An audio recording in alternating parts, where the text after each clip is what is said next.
Greetings, brothers and sisters, and people of goodwill. I want to share with you an interview that I did with Dr. Andrew Hacker back in 1994-95. Dr. Hacker is the author of Two Nations, Black, White, Separate, Hostile, and Unequal. And I interviewed him after a presentation that he made to a group of Millersville University students. I think that this clip right here really kind of captures today's hostile racial environment, sadly to say, that after all of these years, there really has not been any measurable improvement between whites and blacks in this country when it comes to racial relations. Listen to what this man says and then juxtapose it with today's contemporary situation. Check it out. Dr. Hacker, it doesn't appear as though you really paint a very pretty picture of white people in general insofar as you see white-black race relations. Can you expound on that, sir? Well, interestingly, you use the phrase race relations. I don't think there are many relations between black and white people. What I would say very simply is that those of us who are born with this pigmentation have certain privileges, things we can take for granted. We have the safety, the security, so we don't want to lose this. Now, this also means that, and here's the unpleasant part, that so much of our safety, security, status comes from putting down black people, saying we're not like them. We're Europeans, we're more highly evolved, we've got talents they don't have. And that's where you get, the flip side of this, which really is the ugly side of racism. Mm-hmm. Well, how do you think this whole concept and philosophy of yours jives with some of the militant segments in the African American community who have been saying for years, even dating back to Marcus Garvey, Martin Delany, and what have you, that black people should separate and create their own nation because they'll never get a fair shake here in the U.S. Don't you think that what you've been saying and what your book says kind of reiterates that or reinforces that philosophy? Well, I did suggest here at the talk at Millersville that I did suggest that white people would really be quite happy if black people left or went their own way. Now, we're not going to give black people a state or 5 states of their own. We're not going to give reparations. Nothing like that. For example, the last reparations we gave was affirmative action, in effect, and that's being phased out. So I would say here, hey, if black people want to separate themselves, let them do it. Nobody's going to object. How much does sex and sexuality really have to do with race relations, particularly between white men and black men? Well, if you take white men and black men, let's take it 2 ways. Okay.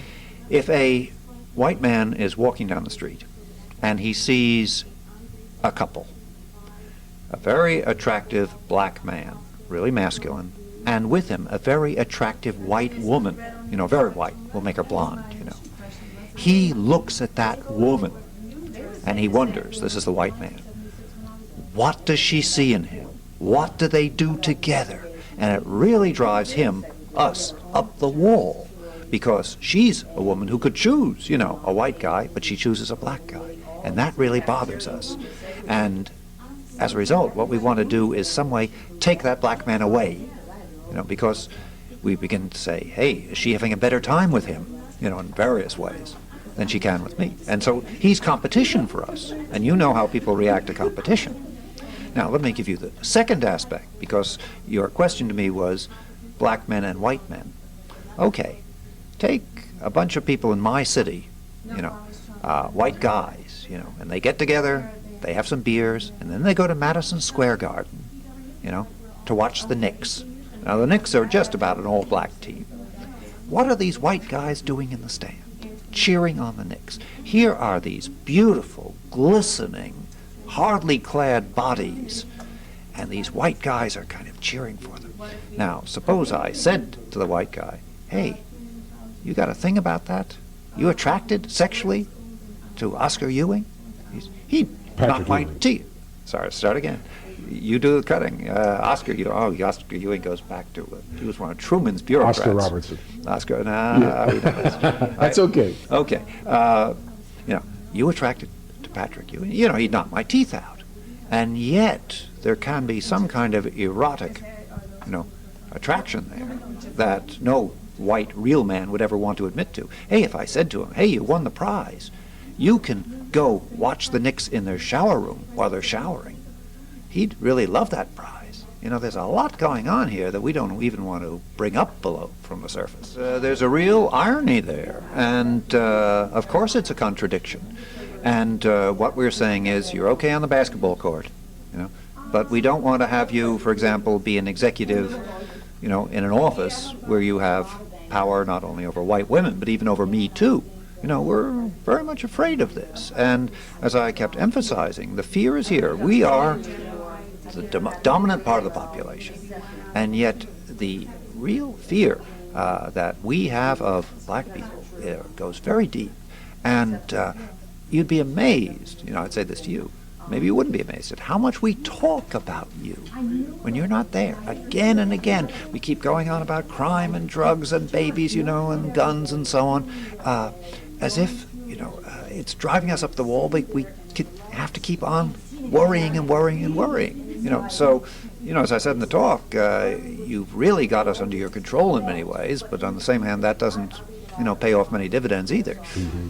I've struggled the whole night to try to pigeonhole you in some type of political category, if you will.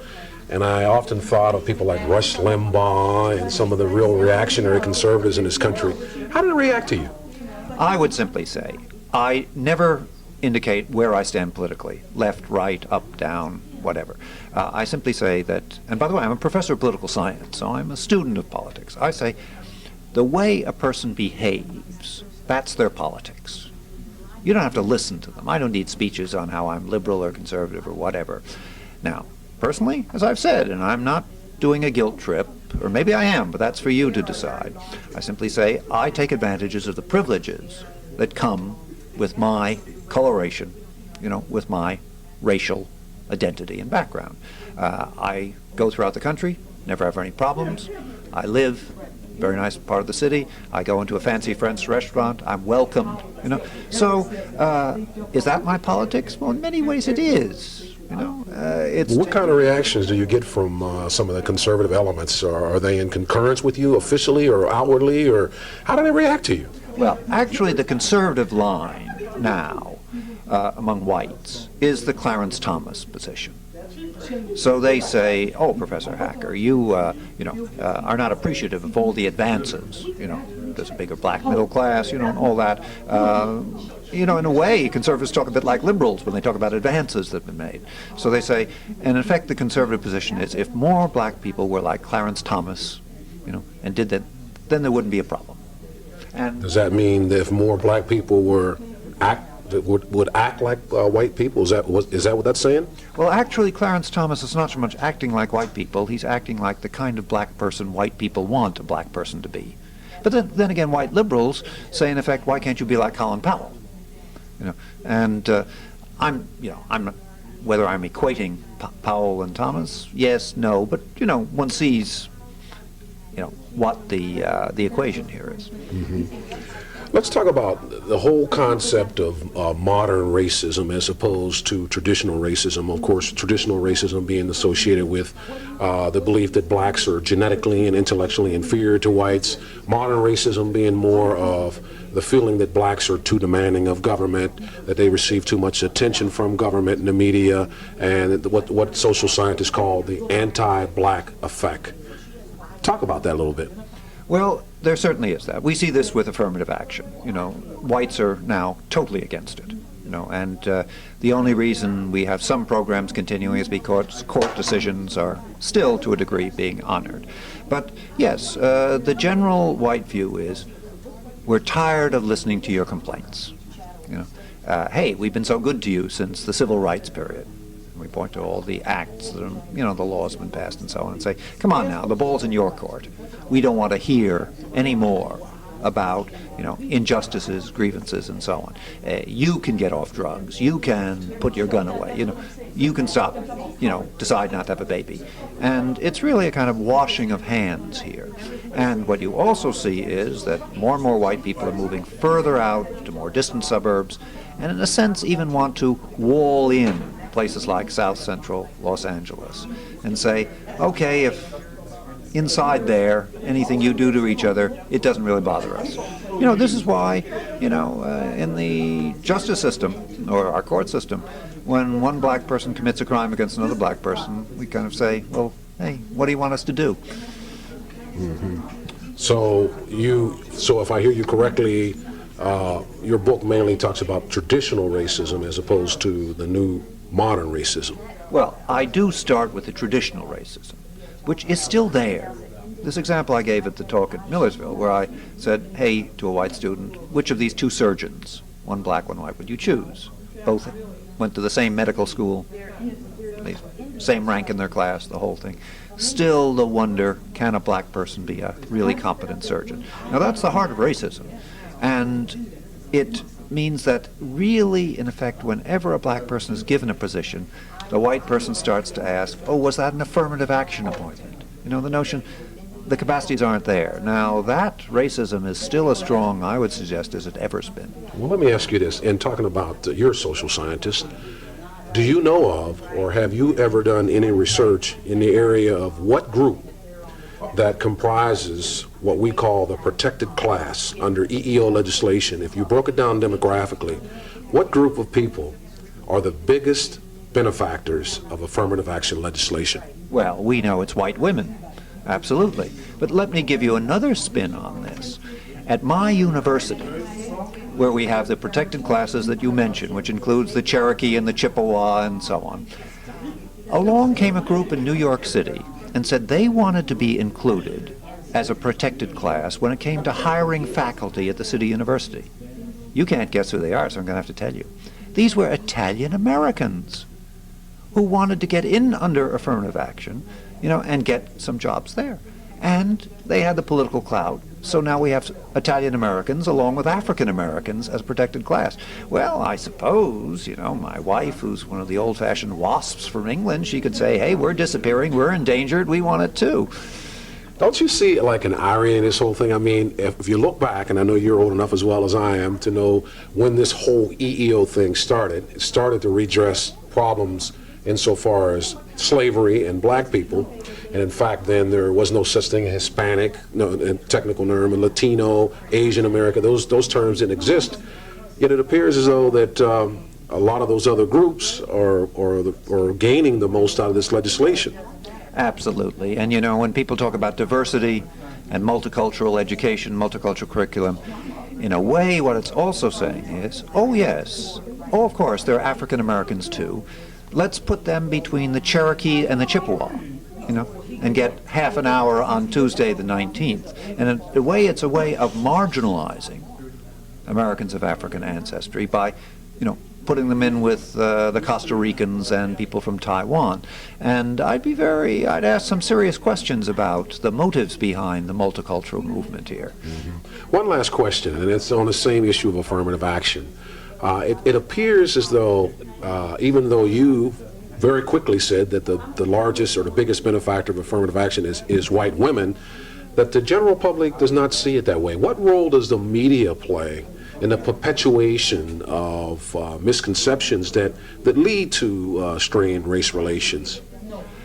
Well, the media plays it several ways. There's the news in the evening that shows young men being handcuffed and brought in by the police. But then there's the media that also shows Cosby as Huxtable, and Whoopi Goldberg, and others who are friendly, unthreatening people here. So the media plays both sides of the street.